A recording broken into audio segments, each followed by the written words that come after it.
Allah is commenting on the mass population of the Israelites and saying a huge number of them are unlettered, and the only thing they know about their book is what they wish was in the book.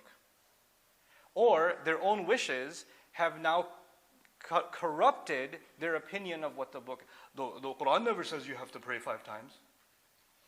Where is it? Show me. Right? They don't want to pray. So now the Quran never says that.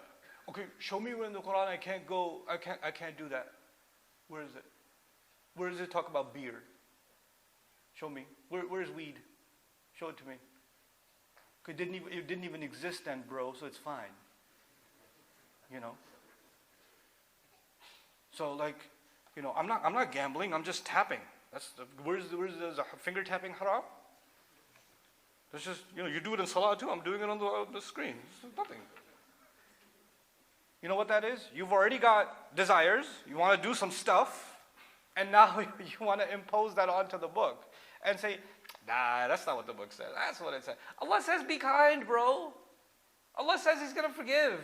Allah says it. Look, He's a ghafur or something. What's the Arabic word, ghafur? Yeah, that's what He says. So you pick and choose, and you come up with your own Islam. And then even the best one, yeah, that's not the Islam I follow. You know, I have my own connection to Allah. Oh, okay. Well, you know what that means? I don't need to know the book. I got my feelings are actually my religion. How I feel is my religion. And you can't judge me. No, Allah's word. No. That's you judging me. But Allah says, no. I got a special connection with Allah you don't know. Allah understands me.